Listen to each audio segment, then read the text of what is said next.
క్రీస్తునందు ప్రియమైన సహోదర సహోదరులారా, మీకందరికీ ప్రభువైన యేసుక్రీస్తు నామమున శుభవందనం తెలుపుచున్నాము.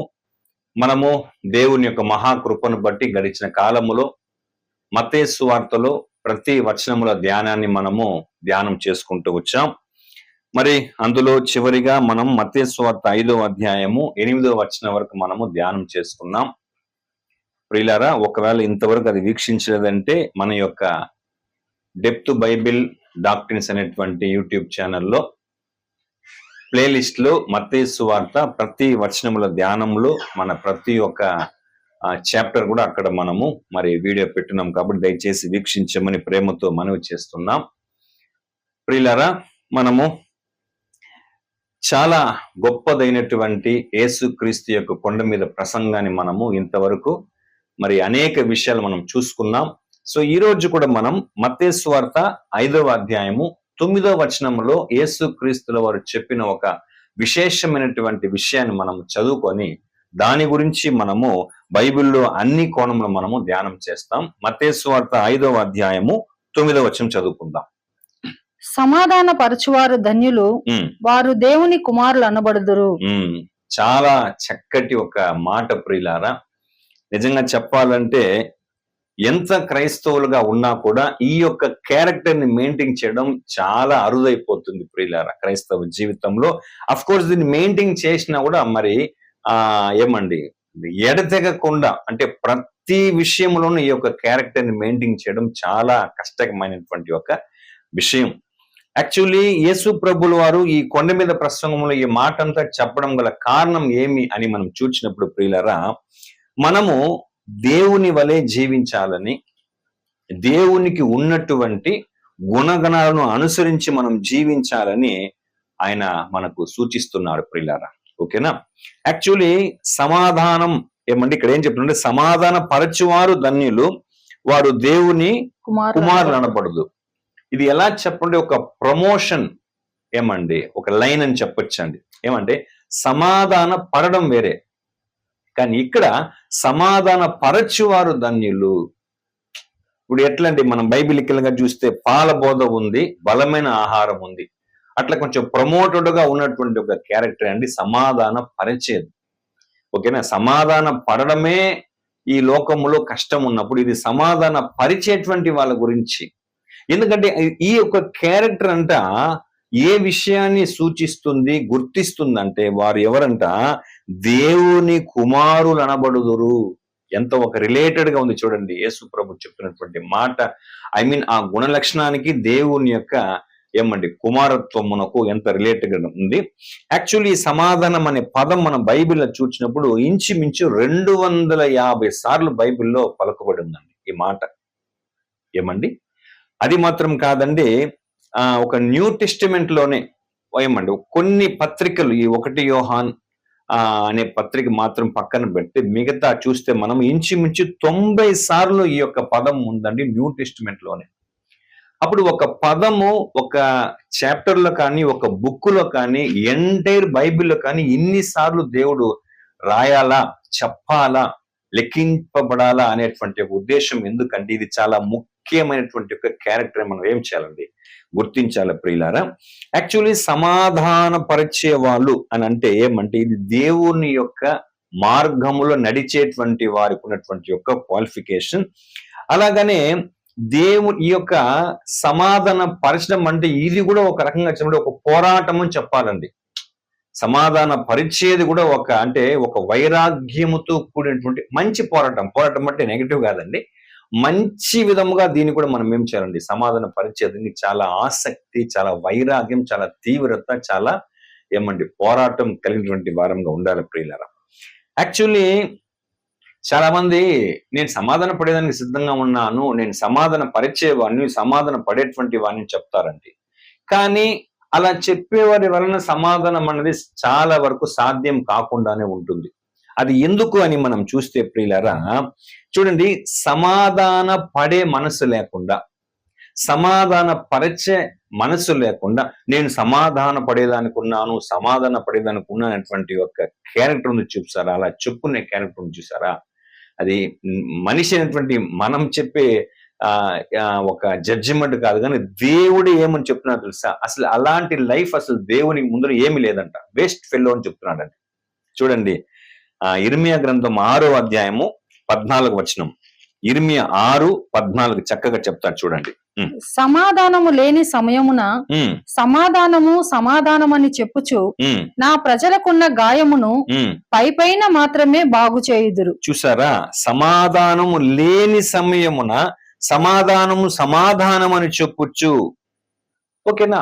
సో సమాధాన పడేటువంటి ఒక ఉద్దేశం, ఒక ప్రయత్నం లేకుండా సమాధానం అని చెప్పడం, ఇది నిజంగా చాలా నెగటివ్ క్యారెక్టర్ పిల్లారా. ఓకేనా?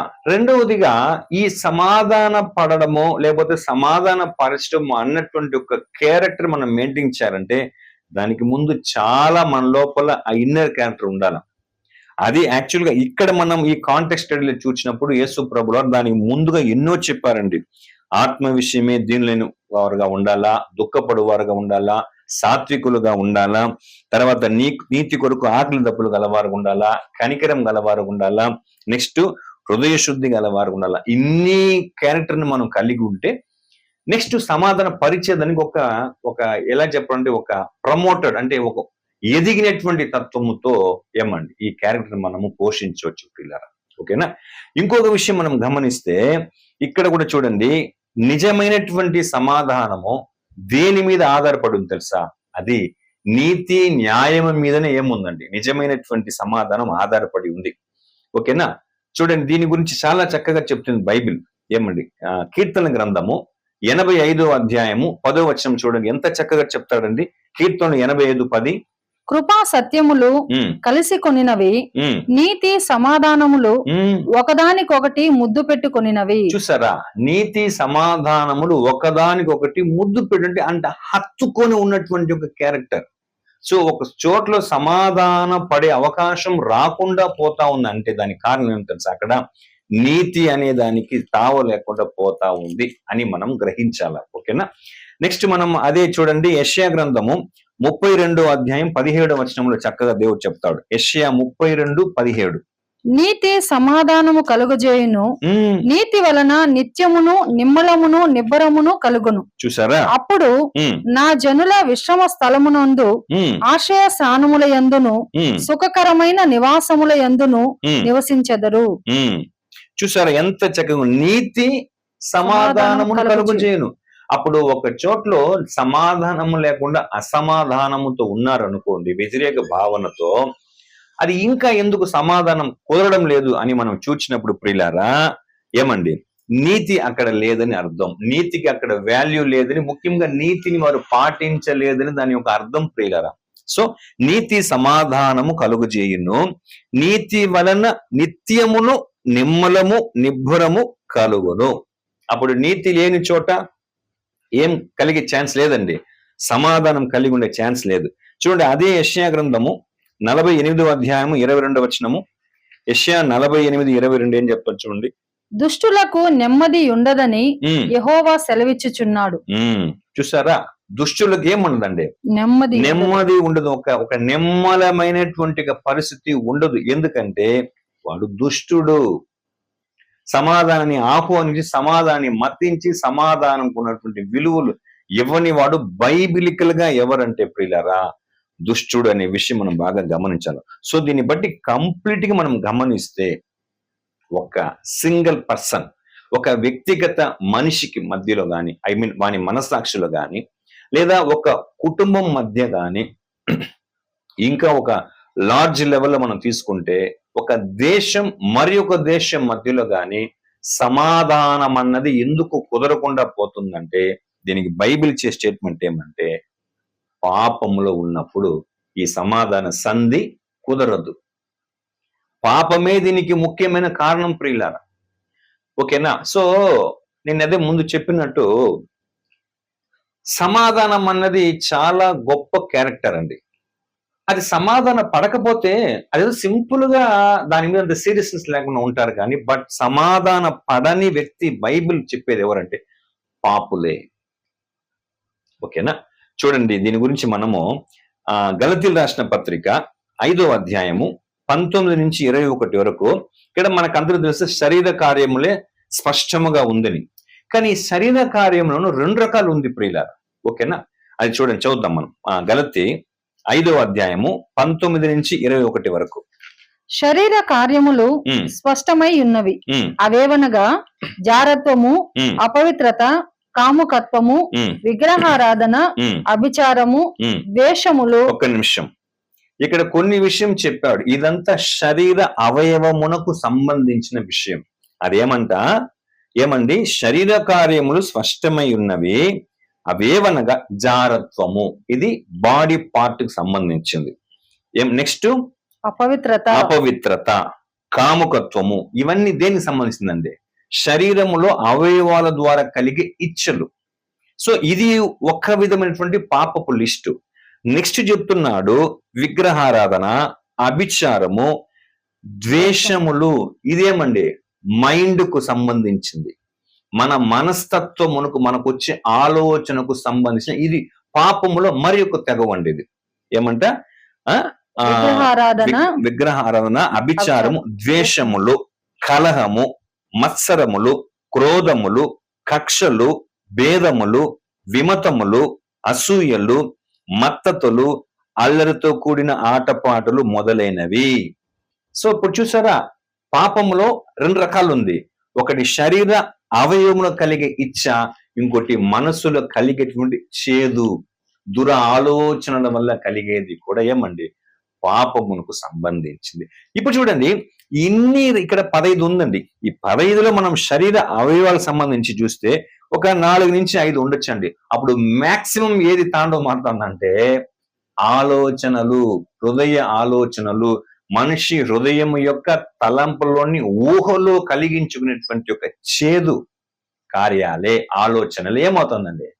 ఎక్కువగా మేజర్ గా ఉంది. ఇక్కడ శరీర కార్యములు చెప్పినటువంటి పాపం ప్రియులారా. మరి ఇలా ఉన్నప్పుడు ఇన్ని ఏమండి? అసలు ఎలా ఉందంటే నిజంగానే చూడండి, ద్వేషము ఎలాగా ఉంది? ఈ ద్వేషం ఉండేవాడిపై సమాధాన పడతాడా?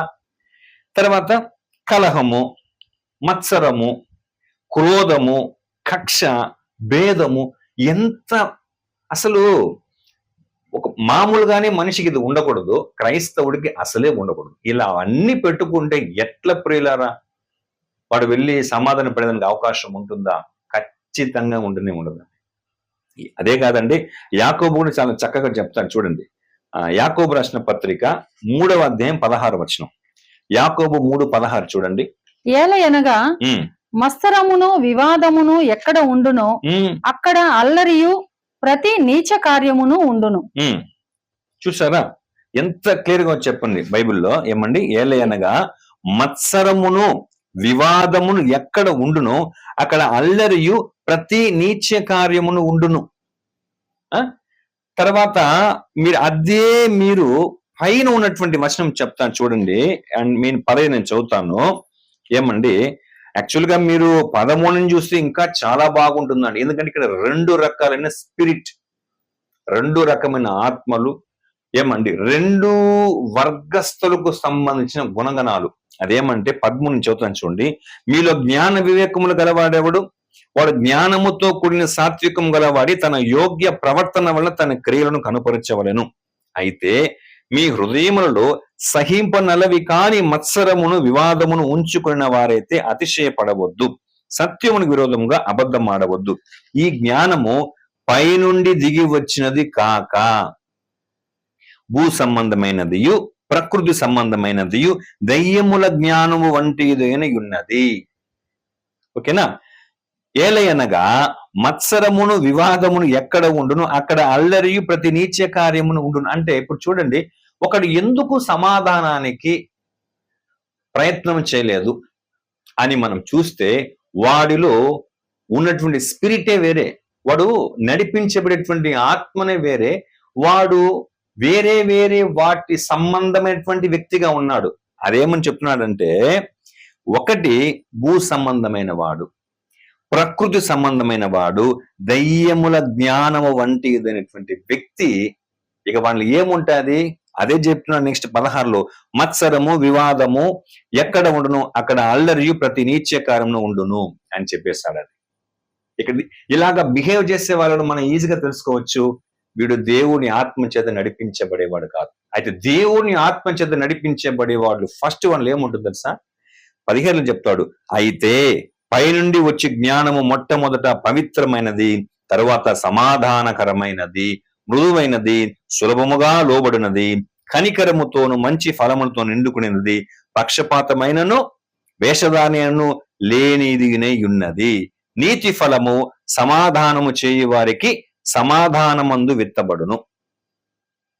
కాబట్టి ఒక సమాధాన పడేటువంటి మనస్సు, సమాధాన పరిచే మనస్సు లేదంటే సింపుల్ గా మనం దాన్ని తీసుకున్నది లేదండి. దాని వెనకాల అతడు ఒక క్రైస్తవ్యమునకు సంబంధించిన చాలా క్యారెక్టర్ ని లాస్ట్ చేసుకున్న వ్యక్తి అని మనము ఆలోచన చేయాలి.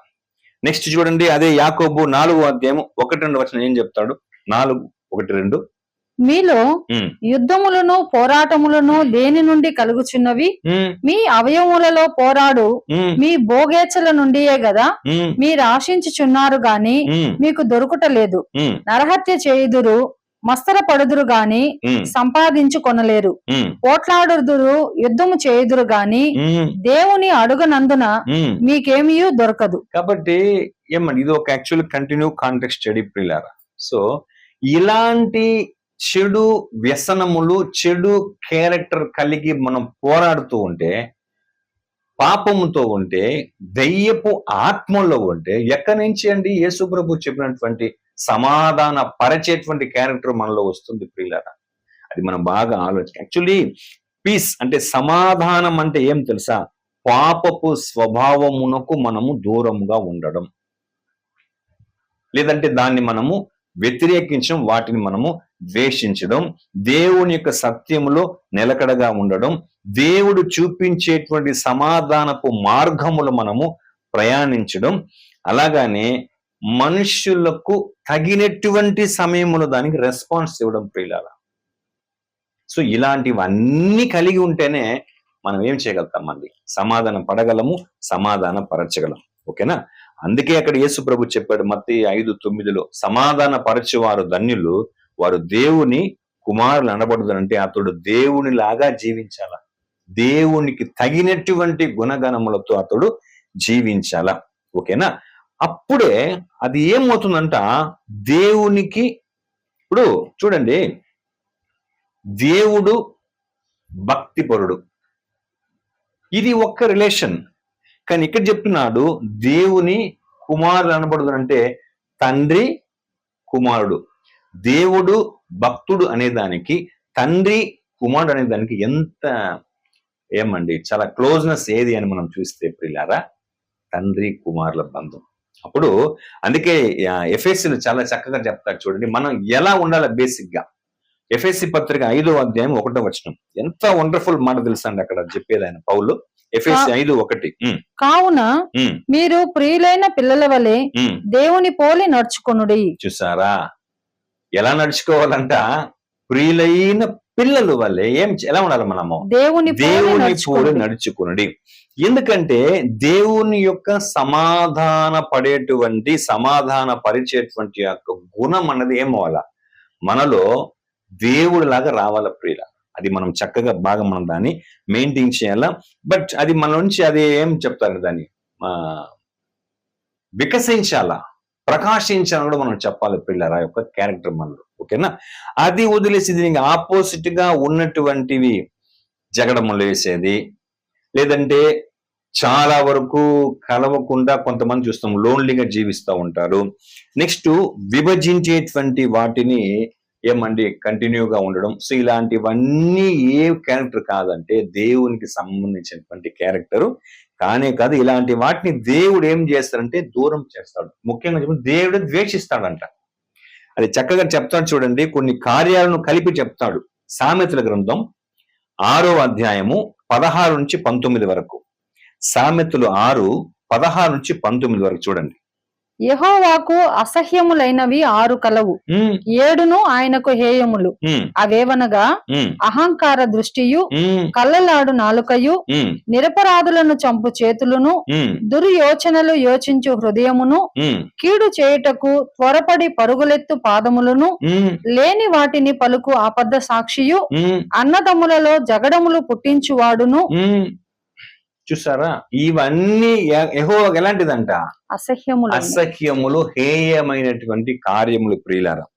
ఓకేనా? సో ఇది మనం బాగా గమనిస్తే ఆ రోజుల్లో మోషే కాలంలో అలాగ ఉండింది కదా, అన్నదమ్ముల మధ్య జగడములు పుట్టించేది. కోరహు ఏం చేశాడండి? మోషేకి విరోధంగా దేవుని ప్రజలను అతనికి విరోధంగా తిప్పినాడు కదా ప్రియులారా. సో అటువంటి వారికి దేవుడు ఎవరంట? విరోధిగా ఉంటాడంట దేవుడు. ఓకేనా? ఎందుకంటే దేవుడు చూడండి, అన్ని ఈ విశ్వ యావత్తు సృష్టికి ఆయన కింగ్ అండి, ఆయనే రాజు, సృష్టికర్తగా ఉన్నాడండి. ఇప్పుడు మనం ఆ రాజుకి ఎవరు? మనము బిడ్డలముగా ఉన్నాము, ముఖ్యంగా ఆయన సేవకులుగా ఉన్నాం ప్రియులారా. ఇప్పుడు ఒక యజమానుడికి ఒక సేవకులు ఎలా ఉండాలా? ఆ యజమానుడు శాసిస్తాడు, ఆజ్ఞాపిస్తాడు, సేవకులు ఏం చేయాలా? దాన్ని శిరసా వహించి ఆ ఆజ్ఞలను శిరసా వహించి దాన్ని కంప్లీట్ గా చెయ్యాలా. అప్పుడే ఆ యజమానుడు దాసుల మధ్య ఉన్నటువంటి రిలేషన్ ఏమవుతుంది? చాలా సజావుగా సాగుతాయి. అలా లేదంటే ఏమవుతుంది? ఓకేనా? అది మనం బాగా గమనించాలి ప్రియులరా. ఆ రీతిగా ఒకవేళ మంచి యజమానుడుగా మంచి దాసుడుగా ఉండే వాళ్ళ మధ్య ఆ విధేయత, ఆ ఆజ్ఞను అతిక్రమించేటువంటి విధేయత లేకుండా అవిధేయతగాను, ఆజ్ఞలను అతిక్రమించేటువంటి కార్యం ఉన్నప్పుడు ఆ యజమానుడు ఎలాంటి వాడినైనటువంటి ఏం చేస్తాడండి? ఆ సేవకుడిని తృణీకరిస్తాడు, శత్రువుగా భావిస్తాడు ప్రియులారా. ఇప్పుడు అదేలాగా మనం గమనిస్తే ప్రియులారా, దేవుడు, మనుష్యులు, ఆయన చేసిన మనుష్యులు ఇప్పుడు దేవుని యొక్క ఆజ్ఞలకు కట్టడలకు విధేయులుగా ఉన్నప్పుడు దేవుడు వాళ్ళని చేరదీసుకొని హక్కును చేర్చుకుంటాడు. అయితే దేవునికి విరోధముగా ఆయన ఆజ్ఞలను కట్టడలను అనుసరించకపోతే వాళ్ళు ఆటోమేటిక్ ఏమవుతారు? శత్రువులు అవుతారు. ఇది ఎక్కడ ప్రారంభమైంది శత్రుత్వమో? ఏదేని తోటలోనే ప్రారంభమైంది ప్రియులారా. హవ్వ మీరింది, ఆదాం మీరినాడు. ఆదాములో ఉన్నటువంటి యావత్ ప్రజలు ఏమినారండి? చక్కగా చెప్తాడు ఏమండి, అందరూ ఏ భేదము లేదు, అందరూ పాపము చేసి దేవుడు అనుగ్రహించు మహిమను పొందలేకపోతున్నారంటే, అప్పుడు దేవుడు అనుగ్రహించే మహిమను పొందలేదంటే అప్పుడు దేవుడి నుంచి వాళ్ళు ఏం పొందుకుంటున్నారు తెలుసా? వాళ్ళు శత్రుత్వమును పొందుకునేసినారండి. ఇది చాలా చక్కగా చెప్తాడు ప్రియులారా. ఏమండి, పౌలు చాలా చక్కగా చెప్తాడు. సో బేసిక్ గా ఆ సృష్టికర్త అయిన దేవునికి సమస్త మానవాళికి మధ్య ఉన్నది ఏం తెలుసా? గొప్ప శత్రుత్వం ఉంది, గొప్ప ఉగ్రత అనేది ఉంది ప్రియులారా. అయితే దేవుడు దాన్ని అలాగే విడిచిపెట్ల. ఆ శత్రుత్వాన్ని, ఆ ఉగ్రతను తీసేసేదానికి ఏం చేస్తాడండి? ఒక పెద్ద కార్యం చేస్తాడు ప్రియులారా దేవుడు. అందుకే ఈ లోక యజమానులకు ఆ పరమ యజమానికి ఎంత పెద్ద తేడా తెలుసా?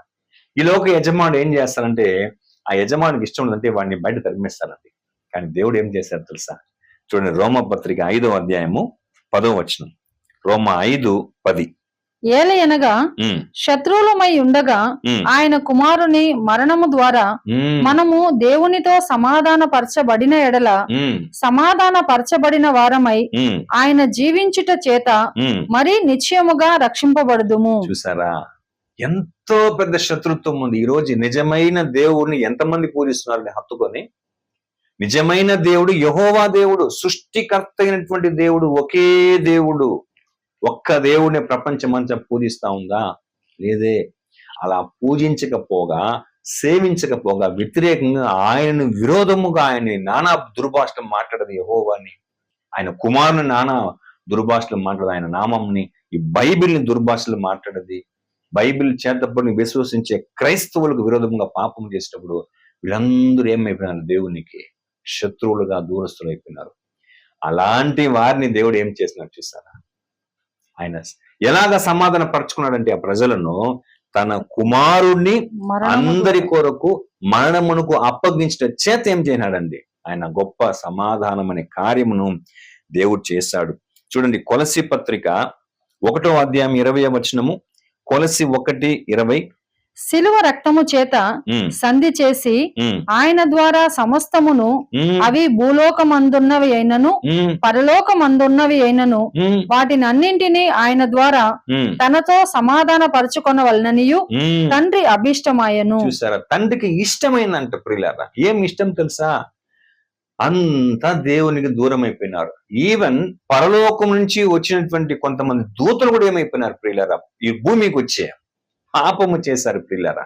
అప్పుడు వీళ్ళందరినీ మరలా సమాధానంగా తాను హక్కును చేర్చేదాని కొరకు ఏం చేశారంటే, తన కుమారుని బలియాగముగా తన కుమారుడు రక్తం చిందించట చేత, అది ఎవరెవరని చెప్పడం ఆయన 1:20 ఇంకోసారి కొలసి. శిలువ రక్తము చేత చూడండి, సిలువ రక్తం చేత సంధి చేసి ఉమ్, ఆయన ద్వారా సమస్తమును, చూడండి, సంధి చేసి ఆయన ద్వారా సమస్తమును. ఏమా సమస్తము?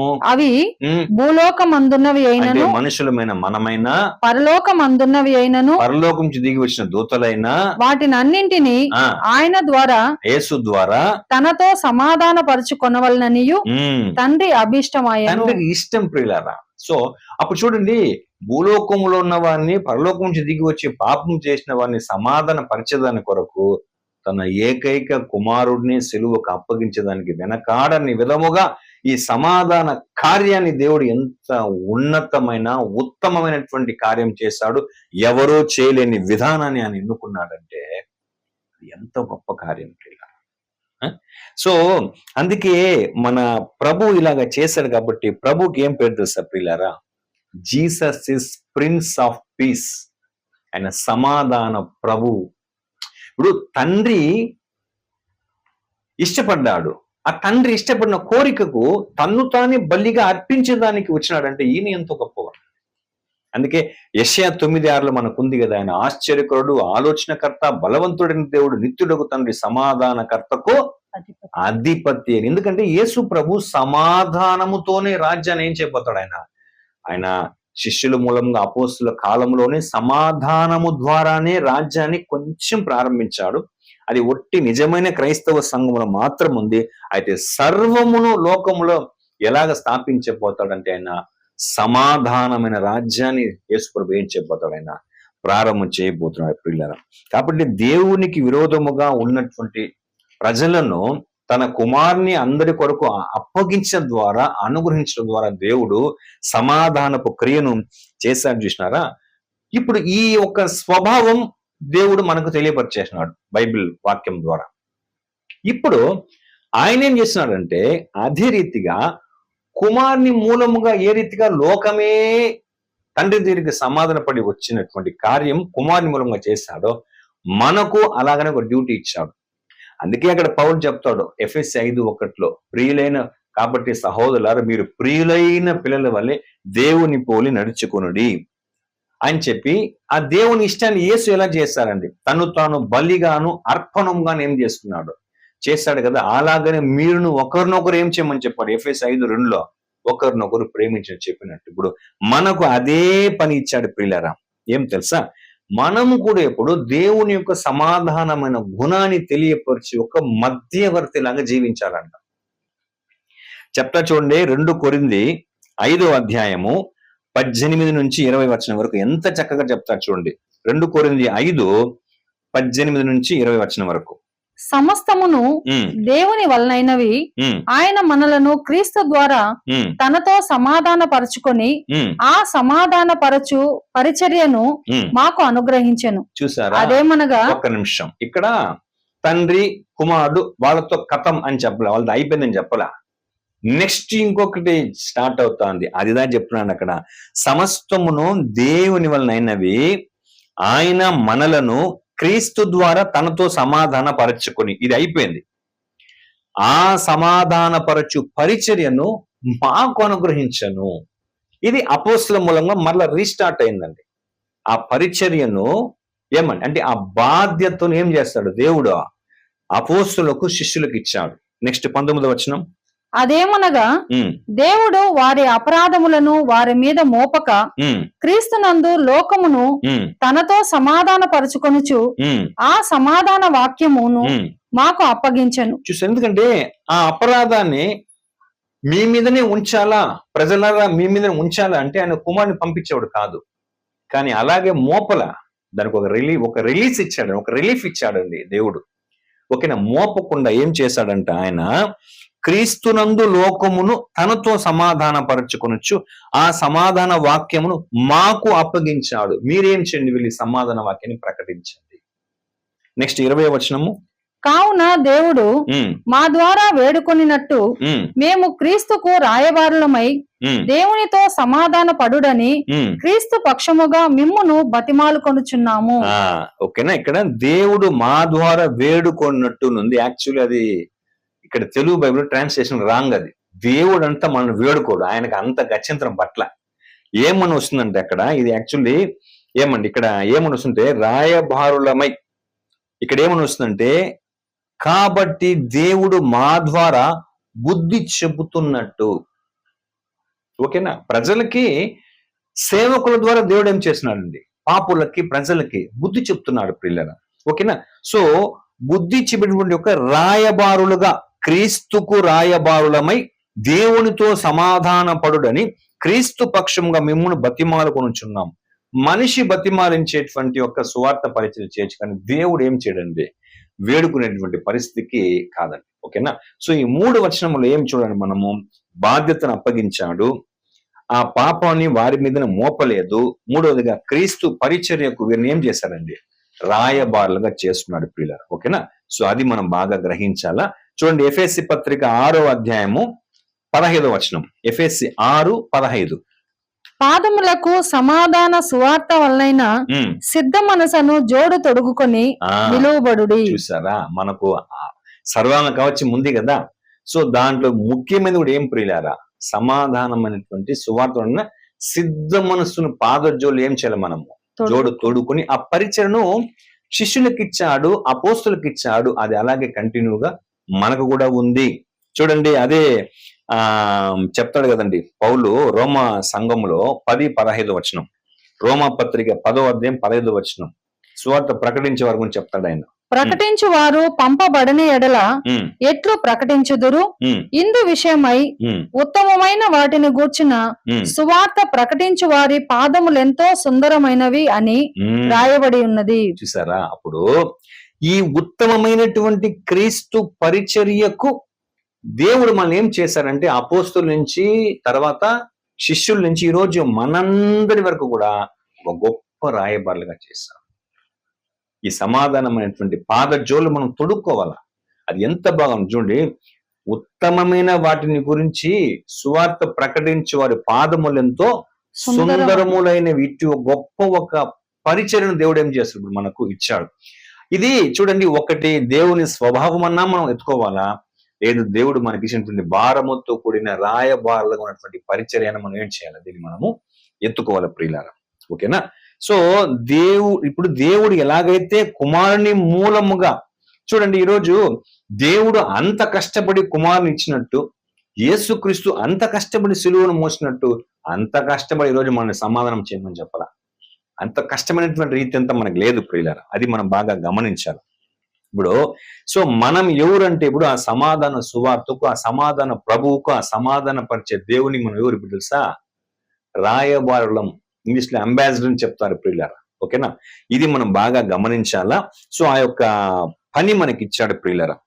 ఇప్పుడు అంబాసిడర్ అంటే మనం ఒకటి గుర్తించాలా, ఈ ప్రపంచంలో ప్రతి దేశంలోనూ ఒక్కొక్క దేశమునకు సంబంధించిన అంబాసిడర్స్ ఉంటారండి.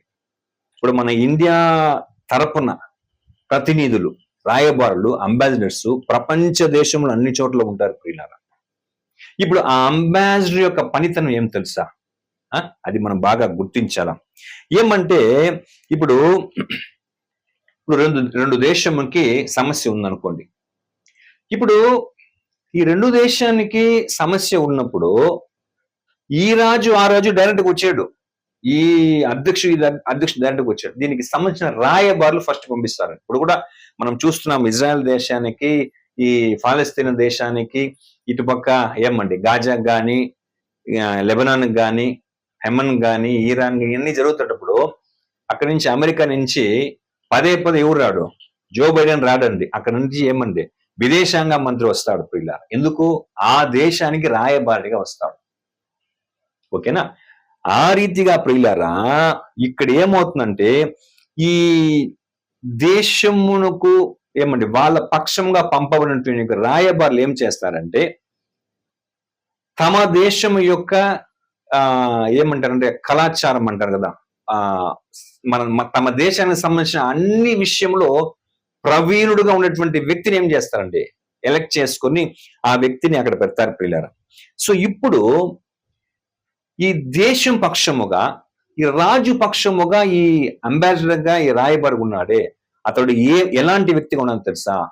తన రాజు యొక్క తన దేశ ప్రధాని యొక్క అధ్యక్షుడి యొక్క మైండ్ సెట్ ని బాగా అర్థం చేసుకునే వ్యక్తిగా ఉండాలి వాడు. అతని యొక్క ప్రణాళిక, అతని యొక్క ప్లాన్, మా దేశ అధ్యక్షుడు ఇలాగ ప్లాన్ చేసేవాడు, అతడు ఇలాంటి మైండ్ సెట్ కలిగినటువంటి వ్యక్తి. ఓకేనా? సో అతని యొక్క పర్పస్ ఇందుని ఉద్దేశించి మమ్మల్ని డిమాండ్ చేయమంటాడని అన్ని తెలిసిన వాడే ఏం చేయాలా? ఆ రాయబారి పనికి రావాలి ప్రియులారా. చాలా చాకచక్యముగా ప్రవర్తించాలా. ఓకేనా? ఎందుకంటే వాడు చెప్పే ఆ ఒక కమిట్మెంట్, ఆ నిబంధన ఎంటైర్ దేశానికి సంబంధించి ఉంటుంది. అది అప్పుడు అక్కడ అల్లాటప్పవనంతో కూర్చోబెట్టారు ఆ రాయబారిగా, ఆ అంబాసిడర్ గా. అప్పుడు అతడు ఎంత రెస్పాన్సిబుల్ పర్సన్ ఉంటుంటే, రెస్పాన్సిబుల్ అంటే చూడండి, ప్రజల ప్రతి మనోభావాన్ని అర్థం చేసుకున్నవాడు కాదు వాడు. ముఖ్యముగా ప్రజలు ఎన్నుకున్నటువంటి అధ్యక్షుని యొక్క మనోభావాన్ని పూర్తిగా అర్థం చేసుకున్న వ్యక్తిగా రాయబారి. అప్పుడు వాడు ఎంత క్షుణ్ణముగా ప్రతి విషయం చాలా జాగ్రత్తగా పరిశీలించి చెప్పేటువంటి ఆ ఒక్క ప్రవర్తన తీరే ఏమవుతుందండి, ఆ రాజ్యం యొక్క, ఆ దేశం యొక్క, ఆ రాజు యొక్క డిమాండ్ ని వీళ్ళు ఏం చేస్తారండి మంచిగా అర్థం చేసుకుని అది తర్వాత దాన్ని బట్టి ఆ చర్చలో మంచిగా జరుగుతుంది ప్రియులారా. అయితే అధ్యక్షుని మైండ్ సెట్ ఒకటి, దాన్ని సరిగా అర్థం చేసుకోకుండా అంబాసిడర్ మైండ్ సెట్ ఒకటి అయితే ఏం కాదు, ఇక్కడ గందరగోళం అయిపోతుంది ప్రియులారా. సో ఈ రోజు అదే రకంగా దేవుడు ఏం చేశాడు తెలుసా మనల్ని? ఆ దేవుడు పరలోకంలో ఉన్నాడు. ఆయన ఇప్పటిదాకా ఏ మనిషి చూడలేదండి. ఆ దేవునికి ఇప్పుడు మన దేవుడు ఏమని చేశాడు? రాయబారులుగా చేశాడంటే ఇప్పుడు మనకంతా తెలియదు ప్రజలు చెప్పగలుగుతామా దేవుని మనస్సు? ఇప్పుడు ఇంతసేపు నేను ఇచ్చిన చాలా వచనాలు దేవుని మనసుని చెప్పిన వాక్యాలు. ఏమంటది? ఈ లోకములో ప్రతి మనిషిని తనతో సమాధాన పరిచేదాని కొరకు దేవుడు ఏమంతా ఆయన మైండ్ సెట్ ఏమండి? తన ఏకైక కుమారుడిని ఇచ్చేశాడు. తన కుమారుని రక్తం చేత సంధిని కుదిర్చాడు. ఇదిదా తండ్రి యొక్క గుణం. అందుకే చెప్పాడు పౌలు ఆ ఎఫెసీ 5:1 కాబట్టి కావున ప్రియులారా, ప్రియమైన పిల్లల వలె దేవుని పోలి నడుచుకున్నాడు అన్నాడు. చూసారా? ఇప్పుడు దేవుడు ఎలాంటి వాడో మనకంతా క్లియర్ గా తెలిసిపోయింది ప్రియులారా. ఓకేనా? ఇప్పుడు మనం ఆ దేవుని, ఆయన ఉన్నది పరలోకం ప్రియులారా. ఆ పరలోకపు దేవునికి మనం ఈ భూమి మీద ఏమై ఉన్నాము? రాయబారులుగా, ఒక అంబాసిడర్ గా ఉన్నాం. అప్పుడు మన పని ఏమి? ఆయన మైండ్ ఒక పక్క, ఆయన క్యారెక్టర్ ఒక విధంగా, ఆయన క్వాలిటీ ఒక విధంగా ఉంటే, క్వాలిఫికేషన్ మనది వేరే వేరేగా ఉంటే ఏం చేస్తాడు దేవుడు? పోరా, నాకు నీకు సంబంధమే లేనటువంటి వ్యక్తిత్వాన్ని నువ్వు ఈ లోకములో సంఘముల మధ్య నువ్వు పరిచయం చేస్తున్నావే, నిన్ను ఈ స్థితి నుంచి, ఈ స్థాయి నుంచి, ఈ పనితనం నుంచి ఏం చేస్తాను? నేను తీసేస్తానంటారు. అది లిటరల్ కూడా మనం చూసాం కదా. తన ప్రజలను పరిపాలించడం కొరకు దేవుడు సౌలు ఎన్నుకున్నాడు. ఏం చేశాడు సౌలు? దేవుని మైండ్ సెట్ ఒకటి, వీని మైండ్ సెట్ ఒకటి. ఓకేనా? అప్పుడు ఏమేమంతా చేసేసి దేవుని మాలిష్ చేస్తాం అనుకున్నాడు ఆ సమూయేలుతో. బలులు ఇస్తాం, అది అప్పుడు ఏమంటాడు సమూయేలు? ఏమంటారు? బలులు ఇలాంటి ఇవన్నీ దేవునికి ఇష్టమైనది, ఆయనకి ఇష్టమైనది ఏంది? ఆయన మాట వినుటయు ఆయన ఆజ్ఞకు లోబడేదయ్యా ముఖ్యము. ఓకేనా? సో అలాగా ప్రియులారా, అదే అట్టయితే ఆ రోజైనా సమూయేలుని ప్రవక్తతో దేవుడు మాట్లాడేవాడు, ప్రవక్త వచ్చి తన దేవుని మనకు చెప్పేవాడు. మనకు ఇంత పెద్ద బైబిల్ ఇచ్చేసాడు దేవుడు. ఇచ్చేసి నాకు నువ్వు ఈ లోకంలో రాయబారి ఉండు నా గుణ లక్షణానికి అన్నాడు. సో ఇప్పుడు మనం ఒకటే రాయబారులం దేవునికి, దేవుని గుణగణానికి. రెండోది ఆ దేశానికి చెందిన పౌరులం. ఇప్పుడు నేను ఇండియాలో ఉన్నానండి, ఇప్పుడు నన్ను తీసుకొని పోయి సౌదీ అరేబియాకి అంబాసిడర్ గా పెడితే అది కుదరతుందా? ఇండియాకే అఫ్ కోర్స్ ఏం చేయొచ్చు, నన్ను ఒక అంబాసిడర్ గా పెట్టచ్చు, ఎందుకంటే నేను భారతీయ పౌరుడును. అలాగే దేవుడు మనల్ని ఏం చేశాడు తెలుసా? మనల్ని పరలోకపు పౌరుడుగా చేశాడా లేదా? చూడండి, ఫిలిప్పీలకు రాసిన పత్రిక 3వ అధ్యాయం 20వ వచనం. ఫిలిప్పి 3:20. మన పౌర స్థితి పరలోకమందున్నది, అక్కడ నుండి ప్రభు అయిన యేసుక్రీస్తు అను రక్షకుని నిమిత్తము కనిపెట్టుకొని ఉన్నాము. ఏమండి, ఎంత మంచి మాట! మన పౌర స్థితి ఎక్కడుంది? పరలోకం. సో పరలోకం మందున్నది అంటే మనం ఏం గ్రహించాలి తెలుసా? మన జీవితం ఈ లోకములో పర్మనెంట్ కాదు. మన కొరకు ఒక దేశమే కాదు ప్రియులారా, మన కొరకు ఒక లోకమే ఉంది ప్రియులారా. మనం ఆ లోకమునకు చెందిన వారు, ఆ లోకములో నివసించేటువంటి వాళ్ళ వల్ల మనం ఏం చేయాలి? ఈ పాపలోకం మధ్య మనము ఆ పౌరత్వం కలిగినటువంటి వారు మనం జీవించాలా. చూడండి, కొలస్సీ 1:13. ఆయన మనలను అంధకార సంబంధమైన అధికారములో నుండి విడుదల చేసి తాను ప్రేమించిన తన కుమారుని యొక్క రాజ్య నివాసులనుగా చేసెను. ఇప్పుడు మనం ఎలా ఉన్నామంటే అంధకార సంబంధమైన అధికారంలో ఉన్నాం. మనం ఏమి సమాధానానికి కేర్ ఆఫ్ కాదు. మన లైఫే వేరే ఫ్లాష్ బ్యాక్ లో. అయితే ఆయన ఏం చేశారంట? ఆ అధికారం నుంచి మనం విడుదల తన కుమారుని యొక్క రాజ్య నివాసులుగా చేశాడు. రెండవది మన ఆ లోకమునకు పౌరత్వాన్ని కలిగించాడు. మూడవదిగా ఆ దేవాది దేవునికి మనల్ని రాయబారులుగా పెట్టాడు క్రీస్తు సువార్త నిమిత్తమే. ఓకేనా? ఇప్పుడు ఆయన రాజ్యం ఎలాంటి రాజ్యం? అది దేవుని రాజ్యం ఎలాంటి రాజ్యము? సమాధానముతో కూడిన రాజ్యం అది. ఓకేనా? అక్కడ యుద్ధములు నేర్చుకుంటే ఇంకా మానివేస్తారంట. ప్రతి వెపన్స్, ప్రతి ఆయుధాన్ని ఏం చేస్తారండి? తమ ఈటిలను మచ్చికత్తులుగాను తమ ఖడ్గములను నాగటి నొక్కులుగా చేసి యుద్ధము నేర్చుకుంటే ఇక మానివేటువంటి సమాధానకరమైనటువంటి రాజ్యాన్ని దేవుడు తన కుమారుని ద్వారా స్థాపిస్తే, ఇప్పుడు మనల్ని ఆ రాజ్యానికి ఏం చేస్తున్నాడు? ఇప్పుడే మనల్ని రాయబారులుగా చేసినప్పుడు అప్పుడు మనం ఎలాంటి సమాధాన పడేటువంటి వారం ఉండాలి ప్రియులారా. ఎంత సమాధాన పరిచేటువంటి ఒక క్యారెక్టర్ మనలో ఉండాలి. ఇప్పుడు మనం సీక్వెన్స్ చూస్తున్నాం. దేవుడు ఏమి, ఆయన గుణం ఏమి, యేసు ఏమి, ఆయన గుణం ఏమి, అపోస్తుల శిష్యులు ఏమి, వాళ్లకు దేవుడు ఇచ్చిన పని ఏమి అని చూస్తున్నాం మనం. ఇక్కడ మనమున్న భూమి, ఈ లోకమును మనం జీవించే ఎంతకాలము, కానీ మనల్ని దేవుడు ఎక్కడికి పౌరత్వంగా చేశాడు? ఓకేనా? ఏ రాజ్యాన్ని స్థాపించే దాని కొరకు మనల్ని దేవుడు పిలిచాడు. పిలుపునకు మనకు ఎంత గొప్ప ఒక రాయబారిగా పని ప్రియులారా. అది ఒక పని, ఒక మధ్యవర్తులుగా దేవుడు ఏం చేస్తాడు? ఇన్ని బరువు బాధ్యత మన మీద ఉందని గ్రహిస్తే తప్ప మనం ఏం చేయము, సమాధాన పడలేమో, సమాధాన పరచలేము. అది మనం బాగా గుర్తించాలి ప్రియులారా. కాబట్టి సమాధాన పడేది కానీ సమాధాన పరచేది కానీ అది అంత ఈజీగా వచ్చేది. ఎందుకంటే మనం ఎక్కడున్నామంట? అంధకార సంబంధమైన అధికారమునకు లోబడిన వారంగా ఉన్నాం. మనం ప్రకృతి సంబంధమైన మనుషులుగా ఉన్నాం. మనం ఈ భూ సంబంధమైన మనుషులుగా ఉన్నాం. దెయ్యములు మనల్ని గతకాలం ఏం చేసింది? మనల్ని పరిపాలించాయి. కాబట్టి వాటన్నిటినీ మీరు ఏం రావాలి? మనం బయటకు వచ్చే ఈ గొప్ప జీవితాన్ని మనము జీవించాలి ప్రియులారా. ఓకేనా? సో కొన్ని సందర్భములో కొందరికి చూడండి సమాధానమే కలగదు. ఎంత మనం ప్రయత్నించినా కూడా సమాధానమే కలగదు. దాని ప్రయత్నం చేసేదానికి రారు ప్రియులారా. సో అప్పుడు మనం ఈజీగా ఏం తెలుసుకోవచ్చు అంటే వీళ్ళు ఇంకా పాత సృష్టిగానే జీవిస్తున్నారు. మనము ఏం చేసేవచ్చు? మనము తుంచేవచ్చు. పాత సృష్టిగానే ఉన్నట్టుగా మనం బాగా గమనించవచ్చు ప్రియులారా. ఓకేనా? ఇప్పుడు ముఖ్యముగా సమాధాన పడేదానికి ముందుకు రాకుండా, సమాధాన పరిచేదానికి ముందుకు రాకుండా ఉన్నటువంటి క్యారెక్టర్ ఎవరో తెలుసా? ఆ సమాధానమును ఆ రేంజ్లో చేయనటువంటి దేవుని గురించి కానీ, సమాధానాన్ని తన జీవముని ఇచ్చి ఈ లోకము యావత్తును దేవుని దిలిపోయి సంధిని ఏర్పరిచినటువంటి, రక్తమును కార్చి ఏర్పరిచినటువంటి యేసు గురించినటువంటి స్పష్టత లేని వారని చెప్పుకోవచ్చు ఒక్క మాటలో. నిజమండి.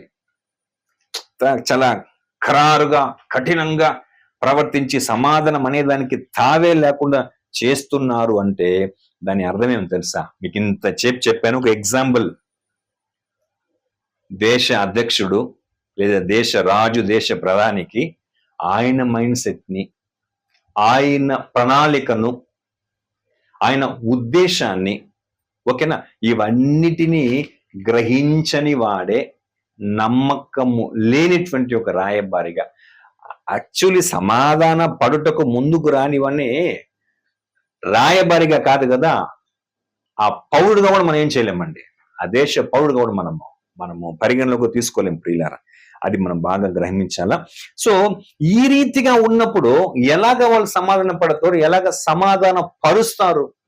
ఇక్కడ మనం చూసే మాట ఏమంది? సమాధాన పడేవాడు ధన్యుడు, వాడు దేవుని కుమారుని చెప్పలా. సమాధాన పరచువారు ధన్యులు, వారు దేవుని కుమారులు అనబడుతుంది. దీనికి ఒక స్పిరిచువలీ హైలీ నాలెడ్జ్ ఉండాలి ప్రియులారా. ఎదిగినటువంటి తత్వం ఉన్నవాడు ఈ రేంజ్ లో ప్రవర్తించగలడు. అది మనం బాగా గుర్తించాలి. సో చూడండి, ఇంకా కొన్ని వచనాలు మనం చూడండి, సమాధానం ఎందువల్ల పడలేకపోవడం అనేది ఉందంటే, ఎఫెసీ పత్రిక 4వ అధ్యాయము 17-18 చదువుమా. ఎఫెసీ 4:17-18. కాబట్టి అన్ని జనులు నడుచుకున్నట్లు మీరు ఇక మీదట నడుచుకున్న వలదని ప్రభువునందు సాక్ష్యం ఇచ్చుచున్నాను. వారైతే అంధకారమైన మనసు గలవారై తమ హృదయ కాఠిన్యము వలన తమలోనున్న అజ్ఞానము చేత దేవుని వలన కలుగు జీవములో నుండి వేరుపరచబడిన వారై తమ మనస్సునకు కలిగిన వ్యర్థతను అనుసరించి నడుచుకొనుచున్నారు. చూడండి, ఇక్కడ మనం మనస్సు పెట్టి బాగా గ్రహిస్తే, అన్యజనులు అంధకార సంబంధమైన జీవితమును జీవించి వాళ్ళంతా చూడండి, వాళ్ళ మైండ్ సెట్ చూడండి. అన్యజనులు నడుచుకున్నట్లు మీరు ఇక మీదట నడుచుకున్న వలదని చెప్తూ 18 చెప్తున్నాడు. వారైతే అంధకార మనస్సు గలవారై తమ హృదయ కాఠిన్యము వలన, ఓకేనా, వాళ్ళ మనసు ఎలా ఉంది? చీకట్లో ఉంది. ఆ చీకట్లో ఉన్నవాడు ఏం చేస్తాడంటే తమ హృదయంలో ఏది నింపుకుంటాడో? కఠినత్వాన్ని నింపుకుంటాడు. నెక్స్ట్, తమలోనున్న అజ్ఞానము చేత.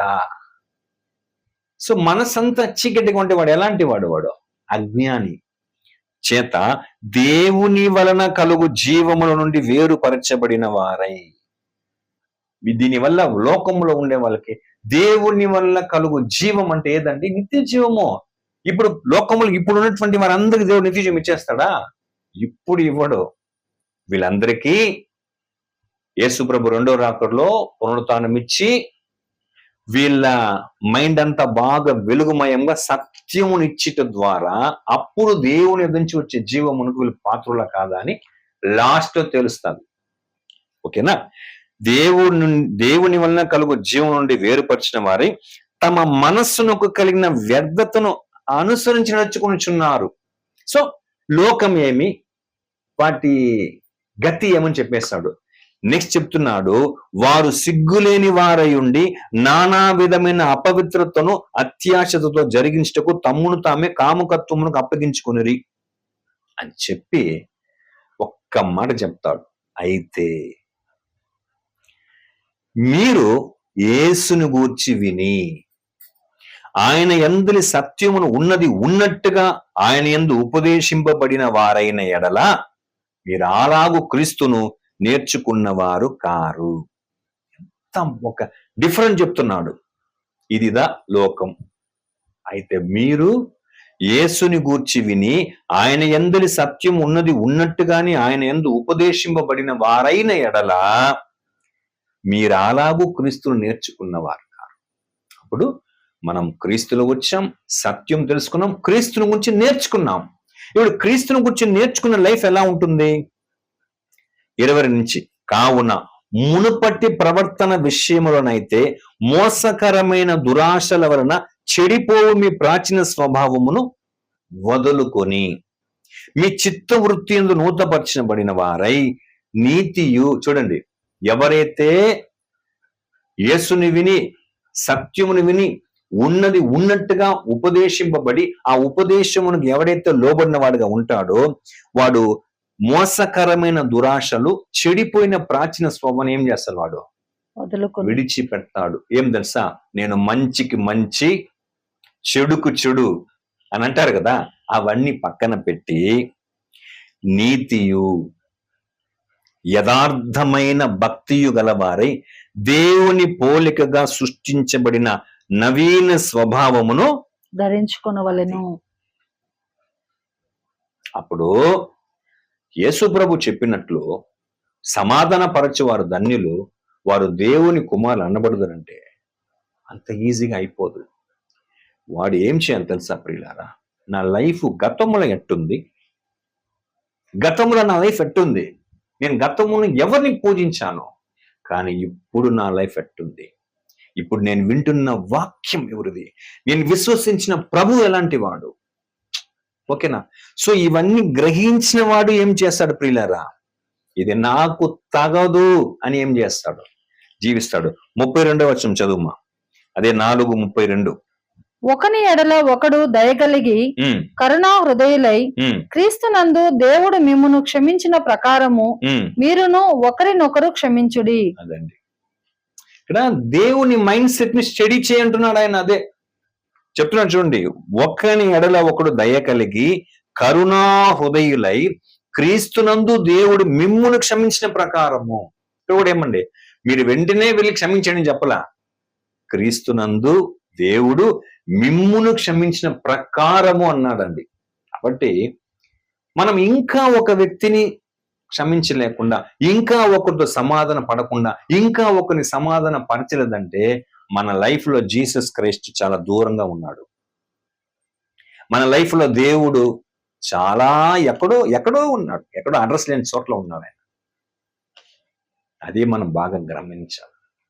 ఆ తండ్రిని గురించిన స్పష్టత, ఆ కుమారుని గురించిన స్పష్టత, వాళ్ళ ఇరువురు గురించినటువంటి ఆ క్వాలిటీస్, ఆ గుణలక్షణం గురించినటువంటి స్పష్టత, అది ఆ రాజ్యము, దాని గురించిన భారము, దానికి ఒక మధ్యవర్తి తత్వము ఏమండి, తర్వాత ఏమండి మనం దానికి రాయబారులుగా ఉన్నాము అని ఇన్ని బాధ్యత గ్రహిస్తే కానీ మనం సమాధాన పడలేము, సమాధాన పరచలేము. అది అంత ఈజీగా ఆ క్వాలిటీస్ మనలో రాదు ప్రియులారా. ఎందుకంటే ఒక్కటే గుర్తించాలండి. ఇప్పుడు దేవుని రాజ్యములో వచ్చి నీతి, న్యాయమును, సత్యమును, సమాధానమును, కనికరమును, ప్రేమను ఇవన్నిటిని బోధించేదే కదా మనకు 1000 years పని. అక్కడ అవన్నీ చేయాల్సినవి వాళ్ళు ఇక్కడ దానికి సంబంధమే లేకుండా జీవిస్తే ఎట్లా మనం అక్కడికి వెళ్ళగలమండి? ఇది ఒక చిన్న లాజిక్ అండి. ఇంత సత్యం తెలిసినటువంటి ఇంత కాలంలో ఇది ఒక చిన్న లాజిక్ ప్రియులారా. అది మనం బాగా గమనించి జీవించాల. కాబట్టి ఏమండి, మనకు చాలా పెద్ద పని ఇచ్చాడు దేవుడు తెలుసా, చాలా పెద్ద పని. అయితే పెద్ద పనే, కానీ అసాధ్యమైన పని అయితే కాదు. ఎలా తెలుసా? తండ్రిని గురించి తెలుసు, యేసుని గురించి తెలుసు, అపోస్తలుల గురించి తెలుసు, శిష్యుల గురించి తెలుసు, బైబిల్లో ఉన్న బోధ మనకు తెలుసు. అప్పుడు ఎందుకు కష్టమవుతుంది? ఇప్పుడు నేను ఒకరితో వెళ్ళి సమాధానం పడంటే మా అబ్బాయిని బలి చెప్పి సమాధానం పడాలి నేను. కాబట్టి ఇదంతా జరగాలంటే ప్రియులారా, దేవుని యొక్క బోధను అనగా మన ప్రభు అయిన యేసుక్రీస్తు యొక్క బోధను ఏమండి మనం చక్కగా ఆలోచన చేసి, ముఖ్యంగా ఈ ప్లేస్ లో యేసు ప్రభుల వారు చెప్తున్నటువంటి సమాధాన పరచేవారు ధన్యులు, వారు దేవుని కుమారులు అనబడదంటే ఇన్ని విషయాలు మనం దేవుడు ఎట్లా మనుషులతో ఆయన సమాధాన పడే ఒక కార్యం చేస్తాడు, అలాగనే దేవునికి మనుషులను సమాధాన పరిచేదానికి యేసు ప్రభు ఎట్లా ఏమంటే తన్ను తానే బలిగా అర్పించుకున్న కోణంతో థింక్ చేసి ఏం చేయాలి మనము అది గ్రహించాలి ప్రియులారా. అది మాత్రం కాదండి, ముఖ్యముగా ఈ యొక్క సమాధాన పరిచేవారైనా లేదా సమాధాన పడేవారు, సో ఇవన్నిటికీ ఒక క్వాలిటీ ఉండాలి ప్రియులారా. ఒకటి కాదండి, కొన్ని క్వాలిటీస్ ఉండాలి. ఓకేనా, అది ఏమని కొన్ని విషయాలు మనం చూద్దాం. అందులో నెంబర్ 1 ఏమంటే పేషెన్స్ కావాలి, మనకు చాలా ఓర్పు కావాలా ప్రియులారా. ఇప్పుడు అంటే సమాధాన పరిచేవాళ్ళంటే వాళ్ళు ఒక మీడియేటర్ మధ్యలో ఉన్నారు. ఇరు వర్గస్తులు చెప్పేటువంటి విషయాన్ని ఫస్ట్ ఏం చేయాలి, వాళ్ళు ఓపికతో వినాలా. ఒకరు చెప్పేసి వెంటనే జడ్జిమెంట్ చేసేది కాదు, వీళ్ళు ఏం చెప్తున్నారని వినాలా, వీళ్ళు ఏం చెప్తున్నారని వినాలా. ఇద్దరు చెప్పేదాన్ని ఓపికతో విని ఏం చేయాలా, ఏమండి విని దాన్ని బట్టి వాళ్ళకి ఫైనల్ గా ఒక జడ్జిమెంట్ ఇవ్వాలా. అప్పుడు ఆ వినేదానికి ఏం కావాలా, మనిషికి ఓపిక కావాలా. ఓకేనా, ఆ ఓర్పు అనేది కావాలా. అది లేని వాళ్ళు ఏం చేయలేరండి, సమాధాన పరచలేరు. రెండవదిగా మరి ఒక విషయం కావాలి ప్రియులారా, అదేమంటే జ్ఞానం కావాలా. ఇరు వర్గస్తులను సమాధాన పరచడం దానికి ముఖ్యంగా జ్ఞానం కావాలా. ఓకేనా, ఇప్పుడు చూడండి, ఇప్పుడు ఇరు వర్గస్తులలో ఏ ఒక్కరిని ద్వేషించకూడదు, అలాగనే ఏ ఒక్క వర్గస్తులని సపోర్ట్ చేయకూడదు. అప్పుడు రెండింటిని కరెక్ట్ గా బ్యాలెన్స్ చేయాలంటే ఏం చేయాలి, ఆ వ్యక్తికి జ్ఞానం కావాలి ప్రియులారా. ఓకేనా, ఇప్పుడు చూడండి, జనరల్ గా దేవుని యొక్క సమాధానము యేసుక్రీస్తు మూలంగా వచ్చింది. ఇప్పుడు చూడండి, అపోస్తలుడైన పౌలు కాలంలో మనం గమనిస్తే ప్రియులారా, ఒకవైపు ఏమో యూదులు ఉన్నారు, ఇంకోవైపు ఏమో అన్యులు ఉన్నారు. వీళ్ళిద్దరికి సువార్త పోతా ఉంది. కానీ వీళ్ళిద్దరు సువార్త నమ్మి ఒక సంఘంలో వచ్చి కూర్చోవాలా. కానీ ఆ ప్రారంభ కాలంలో, ఆది అపోస్తలుల కాలంలో యూదులకి అన్యజనులను చూస్తే నచ్చదు. ఓకేనా, ఎందుకంటే యూదులు ధర్మశాస్త్రం క్రింద ఉన్న వాళ్ళు, అన్యజనులకి ధర్మశాస్త్రం అంటే ఏమీ తెలియదు కదా. అప్పుడు ఇరు వర్గస్తులని ఎలాగా అపోస్తలుడైన పౌలు ఎంత చక్కగా వాళ్ళని ఐక్యపరిచారంటే దానికి ఆయనకున్న జ్ఞానమే ఒక గొప్ప ఆయుధముగా వాడుకున్నారు ప్రియులరా. ఎందుకంటే బైబిల్లో ఉంది కదండి, యూదుని గ్రీసు దేశుడని లేదు, స్వతంత్రుడని దాసుడని లేదు, స్త్రీ అని పురుషుడు, అందరూ ఈక్వల్ గా ఉన్నారు కదా. సో ఈ విషయాన్ని చాలా చక్కగా చేశాడు. ఇది యాక్చువల్ గా ఎఫెసీ పత్రిక 2వ అధ్యాయం 11 నుంచి 19 వరకు మనం చూస్తే ఈ ఇరు వర్గస్తులను ఎలాగ ఆయన ఐక్యం చేశాడో, ఏకం చేశాడో, సమాధాన పరచాడు, సమాధాన సువార్తను చక్కగా సక్సెస్ చేశాడు. ఆయనకి జ్ఞానమును ఎంతో ఆయన ఉపయోగించుకున్నాడు. అది మనం బాగా గ్రహించాలా. మూడవదిగా దయతో కూడిన మాటల విధానం ఉండాలి ప్రియులారా. గ్రేషియస్ స్పీచ్ అంటారు దీన్ని. ఓకేనా, అది ఆయన చాలా చక్కగా దాన్ని హ్యాండిల్ చేస్తాడు. ఫర్ ఎగ్జాంపుల్ చూడండి, రోమపత్రిక 12:1 ఏముంది, ఎంతో గొప్ప విషయం. కాబట్టి సహోదరులారా, పరిశుద్ధమును దేవునికి అనుకూలమునైన సజీవ యాగముగా మీ శరీరములను ఆయనకు సమర్పించుకొనిన దేవుని వాత్సల్యమును బట్టి మిమ్మును బతిమాలుకొనుచున్నాను, ఇట్టి సేవ మీకు యుక్తమైనది. ఒక గొప్ప కాన్సిక్రేషన్ ని, ఒక సమర్పణ జీవితాన్ని చేయమని చెప్తున్నాడు ఆయన. అది ఒక ఆర్డర్ గా చెప్పలేదు. ఎంతో గొప్ప వ్యక్తి అయినా దాన్ని ఎలా చెప్తున్నాడు, దేవుని వాత్సల్యమును బట్టి మిమ్ముని ఏం చేస్తున్నా, బతిమాలుకొనుచున్నాను, మీరు ఇలాగదా సమర్పణ చేయాల. సమర్పణ అంటే, బాప్తిస్మం అంటే ఏమి అనే విషయానైనా ఎంత హంబుల్ గా, ఓకేనా, అదండి దయతో కూడిన మాటల విధానమును ఆయన హ్యాండిల్ చేశారు ప్రియులారా. అలాగనే కొన్ని ప్రదేశం చూసినప్పుడు ఏథెన్స్ పట్టణంలో వెళ్ళి అక్కడ ఉన్నటువంటి ఆ రోమాలో ఉన్న ఆ ప్రజలకి, ఆ రోమీలకు చెప్పేటప్పుడు కొన్ని మంచి విధానంతో చెప్పాడు. తెలియబడని దేవునికి అని ఒకటి ఉంది కదా, ఆ దేవుని గురించి నేను ఏం చేస్తున్నా, మీకు తెలియపరుస్తున్నాను, వినండి. అలాగనే ఓ సందర్భంలో అపోస్తల కార్యం 26వ అధ్యాయం 2-3 వచనంలో అగ్రిప్ప రాజా దగ్గర వెళ్ళి చెప్తాడు. ఓకేనా, అయ్యా నీకు యూదుల గురించి వాళ్ళ ఆచారం గురించి తెలియందేం కాదు అంటే, ఆయన మనసులో ఏదో ఒక దయను కలిగించుకునేటువంటి విధముగా ఈయనేం చేసేవాడండి, దయతో కూడిన మాటల విధానాన్ని ఈయన కలిగి ఉన్నదాన్ని, అలాగ ఉంటేనే ఆయన సక్సెస్ అవ్వగలిగాడండి ఈ యొక్క సమాధాన సువార్త అనేటువంటి పరిచర్యలో. నెక్స్ట్ 4వది మనం చూసేటప్పుడు, సమాధాన పరచాలంటే ఎదుటి వాళ్ళకి ముఖ్యత్వం ఇవ్వాలా. ఓకేనా? అది మనం బాగా గుర్తించాలి ప్రియులారా. అందుకే చెప్తాడు కదా, ఆ ఫిలిప్పీయులకు రాసిన పత్రిక 2వ అధ్యాయం 4వ వచనంలో ఒక మాట చెప్తాడండి. మీలో ప్రతి వాడును తన సొంత కార్యములు మాత్రమే కాక ఇతరుల కార్యములను కూడా చూడవలెను. ఇతరులకు ముఖ్యత్వం ఇవ్వాలి ప్రియుల, ఇతర కార్యాలకు ఇతరులకు ప్రాముఖ్యతను ఇవ్వాల ప్రియులారా. ఓకేనా? అది ఉండాలా. అరే వీళ్ళని మనం చేర్చాలా, ఓకేనా? వీళ్ళు ఇలాగా ఉన్నారే, వీళ్ళని మనం సమాధాన పరచాలా. మనకెందుకులే అని వదిలేసినటువంటి వాడు ఇరు వర్గస్తులను చేర్చలేడు. అయితే ఇలాగ ఉన్నారు, విడివిడిగా ఉన్నారని అక్కర తీసుకునేటువంటి వ్యక్తిని ఏం చేయగలుగుతానండి? సమాధాన పరిచేవాడుగా వస్తాడు ప్రియులారా. అదిదా పౌలు చేశారు ప్రియులారా. అలాగే మనం గమనిస్తే హానెస్ట్గా ఉండాలా. అంటే నిజాయితీగా, నిజాన్ని, యథార్థాన్ని ఉన్నట్టుగా ఖచ్చితంగా హానెస్ట్ గా మాట్లాడేటువంటి వ్యక్తిగా ఉండాలి ప్రియులారా.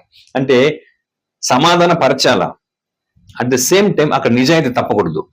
లేనిది ఉన్నట్టుగా, ఉన్నదాన్ని తీసేసినట్టుగా ఏం చేయకూడదండి, అలా మాట్లాడకూడదు ప్రియులారా. యథార్థంగానూ ఉండాలా.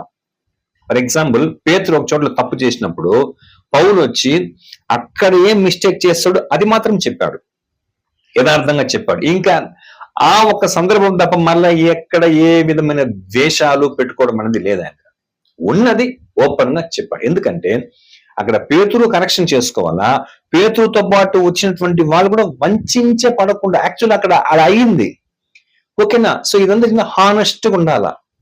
ఎదుటి వ్యక్తిని సమాధాన పరచడం ఒక హానెస్ట్ గా, ఒక నిజాయితీగా ఏమండి ఉండే ఒక క్యారెక్టర్ ఉండాలా. నెక్స్ట్ సమాధాన పరచడం అంటే అలర్ట్ గా ఉండాలి, అంటే మెలకు తత్వంతో ఉండాలి. ఎప్పుడెప్పుడు అవకాశం వస్తుంది వీళ్ళని కలిపేదానికి, వీళ్ళని చేర్చేదానికి ఒక అవకాశం కొరకు మెలకుతో ఉండాల. అందుకే చెప్తాడు, సమయమందును అసమయమందును ప్రయాసపడము, స్వార్థకుని పని చేయము. ఓకే, కాబట్టి ఆ సమయం కొరకు మెలకు తత్వముతో ఎదురు చూడాలి. ఇదన్నీ లేని వాడు మనకెందుకులే అనేటువంటి ఒక విషయంతో సోమరిగా ఉంటాడు. అలా ఉండకూడదు. నెక్స్ట్ హ్యూమినిటీ, అంటే తాను అంతగా మనసు తగ్గించుకునేటువంటి ఒక స్వభావం ఉండాలండి. లేదంటే ఇరువురు చెప్పేదంతా ఓపికతో వినేటువంటి వాళ్ళు కాదు. ఇప్పుడు మనం కూడా ఆ అంబాసిడర్ గురించి చెప్పాం కదా. అంబాసిడర్ ఏమంటే, నేను ఒక రాయబారిని అంతే, ఏ నిర్ణయం తీయాలన్నా నా దేశ అధ్యక్షుడు తీయాలి, నేను జస్ట్ ఒక రాయబారి అంతే అనేటువంటి ఒక తగ్గింపు తత్వం. నేను ఆయన పక్షముగా వచ్చాననేసి ఏదంటే అది చెప్పేసి వాగ్దానం చేసేదని కుదరదు. ఓకేనా? సో అలాగని అపోస్తుల పౌరుడు ఎలా చేస్తానంటే హ్యూమినిటీగా అంత తగ్గించుకున్నానంటే, అపోస్తులు అందరిలో నేను అత్యల్పుడును, అకాల ఫలములాగా వచ్చినటువంటి వాణ్ణి నేను అన్నాడు. కానీ ఎంతో గొప్ప పరిచర్య చేస్తాడు అపోస్తుల పౌరుడు. దీనికి కారణం ఏమిటి? ఆయనకు ఉన్నటువంటి హ్యూమినిటీ. ఓకేనా? ఈ సమాధాన సువార్త ఒక మంచి సాక్షిగా ఏమైనాడు ఆయన, సక్సెస్ అయిన ప్రియులారా. సో ఈ రీతిగా దేవుని సమాధానం క్రీస్తు యేసు మూలముగా మనకు వచ్చింది కాబట్టి ఆయన కూడా ఎలా ఇచ్చాడు? ఎంతో జ్ఞాన వివేకముతో ఎన్నో క్వాలిటీస్ కలిగి యేసు ప్రభు తండ్రిని, ప్రజలను మధ్యవర్తిగా ఉండి సమాధానపరిచాడు. ఓకేనా? అలాగా ప్రియులారా ఏమండి, మనం ఈ ఒక్క క్యారెక్టర్ ఉండాలా. సమాధాన పరచువారు ధన్యులు, వారు దేవుని కుమారులు అనబడదురు. చూసారా? సో ఎక్కడో స్టార్టింగ్ మనం విశ్వాసం ఉంచామని యోహాను 1:12 ప్రకారం మనం ఎప్పటికీ దేవుని పిల్లలు అనేటువంటి అధికారాన్ని నిలబెట్టుకోవాలంటే మనకు ఆ పుత్రత్వం మనం నిలబెట్టుకునే దానికి ఏమేమంతా ఉందంటే, దాంట్లో ముఖ్యమైనది సమాధాన పరచువారు ధన్యులు, వారు దేవుని కుమారులు అనబడదురు. కాబట్టి సమాధాన పరచాలంటే ఇన్ని ఏమండి సబ్ క్వాలిటీస్ మనకు ఉండాలా ప్రియులారా. ఆ రీతిగా మనం సమాధాన పడుటకు సిద్ధంగా ఉండాలా, సమాధాన పరిచేదానికి ఇన్ని క్వాలిటీస్ మనము కలిగి ఉండాలి. అప్పుడే మనం దేవుణ్ణి బిడ్డలుగా ఆ వారసత్వం పొందుకునే దానికి మనము అర్హులం అవుతాం. అటువంటి మహాకృప దేవాది దేవుడు మనకందరికీ అనుగ్రహించిన గాక. ఆమేన్. ఇంతవరకు ఎంతో ఓపికతో ఈ కార్యక్రమాన్ని వీక్షిస్తున్న మీకందరికీ ప్రభువు నామమున అందరికీ వందనం తెలుపుతూ